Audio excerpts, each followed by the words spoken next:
Namaskar, good morning, all dear students. Today we will be discuss a very important topic of amalgamation of companies.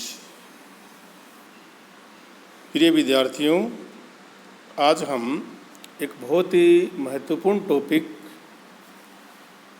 कंपनियों का एकीकरण से संबंधित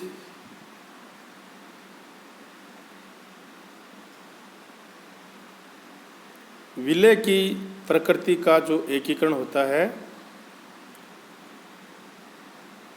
उस एकीकरण में विक्रेता, वेंडर कंपनी या हस्तांतरक, ट्रांसफरो कंपनी की पुस्तकों में लेखा किस प्रकार से किया जाता है और लेखा करने के लिए कौन कौन सी जर्नल प्रविष्टियाँ विक्रेता कंपनी की पुस्तकों में की जाती हैं, उनके बारे में आज हम अध्ययन करेंगे। सभी विद्यार्थी अपनी नोटबुक और अपनी बुक्स अपने पास रखकर मैं जैसे जैसे बताऊंगा वैसे वैसे आप नोट करते जाइए, जिससे कि आपको बेहतर समझ में आए और आपको इसका लाभ मिल सके। इसके लिए ज़रूरी है कि आप सभी जो ये कंटेंट आपके लिए बनाया गया है उसको लास्ट तक देखेंगे तो आपको ज़्यादा फ़ायदा मिलेगा। तो शुरू करते हैं आज का हमारा टॉपिक, विलय की प्रकृति के एकीकरण में विक्रेता या हस्तांतरक कंपनी की पुस्तकों में प्रविष्टियाँ। कंपनियों के विलय प्रकृति के एकीकरण में विक्रेता कंपनी द्वारा क्रेता कंपनी को व्यापार हस्तांतरित किया जाता है। जब विलय प्रकृति का एकीकरण हम करते हैं तो विक्रेता कंपनी है वो अपना व्यापार क्रेता कंपनी को हस्तांतरित कर देती है और उसके बाद में विक्रेता कंपनी है वो अपने सभी खातों को बंद करने के लिए लेखांकन प्रविष्टियां करती हैं, ताकि उन लेखांकन प्रविष्टियों के माध्यम से जो उसने खाते खोल रखे हैं उन सब खातों को बंद कर दिया जाए। और उन खातों को बंद करने के लिए हम लेखांकन प्रविष्टियां करते हैं। उनका विवरण आपको आगे के स्लाइड में दिया जा रहा है, जो इस प्रकार है। सर्वप्रथम हम असेट साइड से स्टार्ट करेंगे। संपत्ति पक्ष की सभी मदें। संपत्ति पक्ष की सभी मदों का मीनिंग है जो दर्शय संपत्ति हैं, अदर्शय संपत्ति हैं और काल्पनिक संपत्तियां हैं के खाते बंद करने हेतु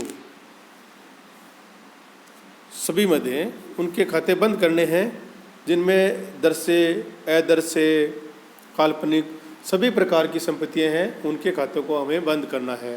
तो इसके लिए हमें क्या करना पड़ेगा, एक जनरल प्रविष्टि करनी पड़ेगी। और जनरल प्रविष्टि क्या होगी कि एक नया अकाउंट खोलेंगे, उस अकाउंट में सभी संपत्तियों को स्थानांतरित किया जाता है। और वो अकाउंट हमारा क्या होगा, realisation account DER to particulars assets account. Particulars का मीनिंग अलग अलग असेट्स को नाम के अनुसार अब उसको ट्रांसफ़र करेंगे। तो realisation account DER to particular assets, ये हमारी हो गई फर्स्ट प्रविष्टि। असेट्स के नाम वाइज उसको ट्रांसफ़र करेंगे रियलाइजेशन अकाउंट में। तो ये हमारी प्रथम जो जनरल प्रविष्टि है वो इस प्रकार से करेंगे। सेकंड, सभी प्रकार के दायित्व पक्ष जिसमें इक्विटी पूंजी खाते व पूर्वाधिकार अंश पूंजी खाते को छोड़कर आपको क्या करना है, दायित्व पक्ष। अब हम लायबिलिटी साइड में स्टार्ट करते हैं।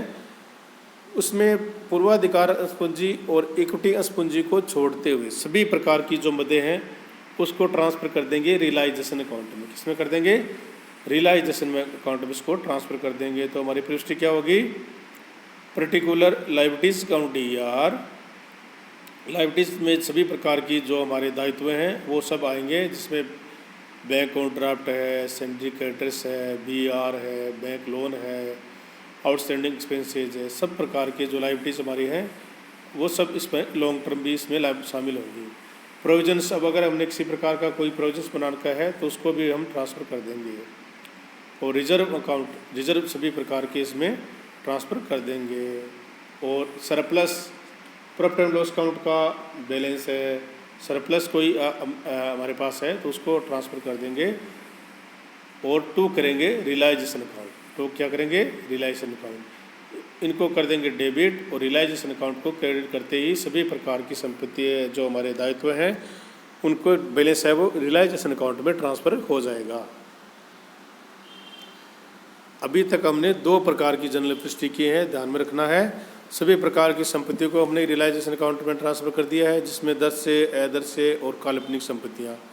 सेकंड जो हमारी पुष्टि है वो है सभी प्रकार के दायित्व, जिसमें पूर्वाधिकार अंशपूंजी और इक्विटी अंशपूंजी को छोड़कर सभी प्रकार के दायित्वों को हमने रियलाइजेशन अकाउंट में ट्रांसफ़र कर दिया है। अब जब विक्रेता कंपनी क्रेता कंपनी को सभी प्रकार का संपत्तियां और दायित्व हस्तांतरित करती है तो उनको एक क्रय प्रतिफल मिलता है, उनका भुगतान उसको क्रेता कंपनी द्वारा विक्रेता कंपनी को किया जाता है। अब उसको ड्यू करने की जनरल पुष्टि हमें करनी होगी। और जनरल पुष्टि क्या करेंगे, purchasing company account DER to realisation account, purchasing company account DER to realisation account. ये पुष्टि करते ही हमारा परचेज कंसिडरेशन वो ड्यू हो जाएगा। नेक्स्ट, ड्यू करने के बाद में वो हमें पेमेंट करेगा, कौन करेगा, क्रेता कंपनी द्वारा विक्रेता कंपनी को पेमेंट किया जाएगा। अब पेमेंट किस में किया जाएगा वो आपको बता देते हैं। जैसे उसने नगद में भुगतान करना है तो क्या करेंगे, बैंक अकाउंट DER।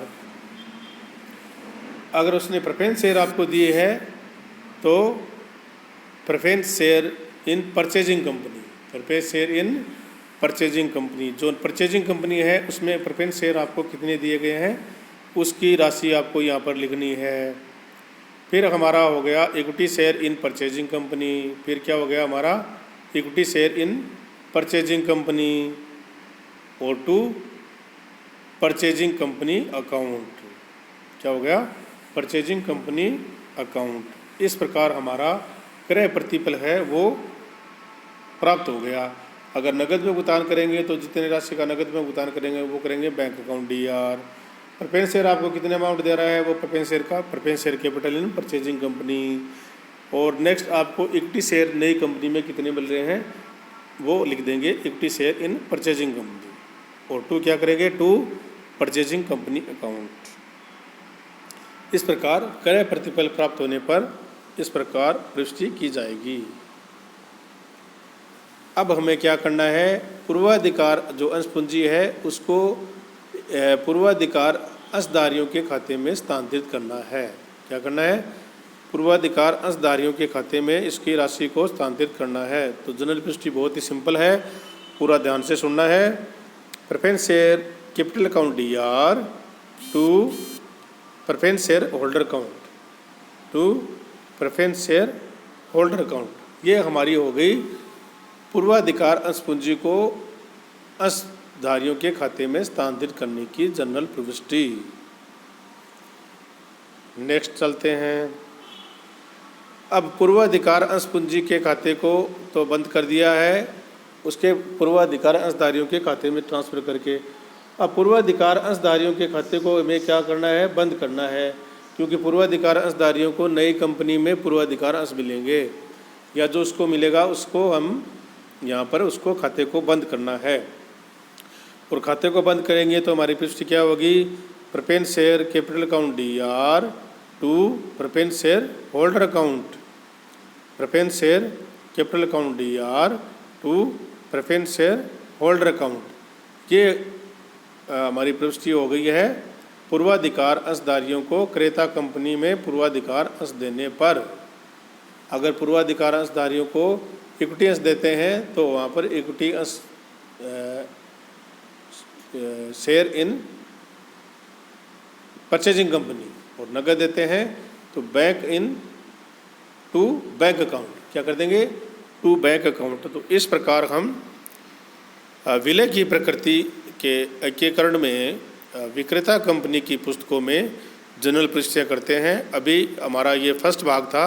सेकंड भाग हम इसका नेक्स्ट ई कंटेंट में आपको बताएंगे। आप सबका बहुत बहुत धन्यवाद। आपने इस ई कंटेंट को ज़्यादा से ज़्यादा शेयर करना है ताकि हमारे ज़्यादा से ज़्यादा विद्यार्थियों को इसका लाभ मिल सके। और आपको पूरा ध्यान स्टडी पर देना है क्योंकि कोरोना काल चल रहा है और ऑफलाइन क्लासों की अभी तक कोई संभावना नहीं है। तो आप सभी पूरा ध्यान ऑनलाइन स्टडी पर देंगे और जो भी ई कंटेंट या स्टडी मटेरियल आपको पोस्ट किया जाता है उसका अध्ययन करेंगे और अपने नोट्स खुद तैयार करेंगे तो आपको ज़्यादा फायदा होगा। आप सबका धन्यवाद। Thank you.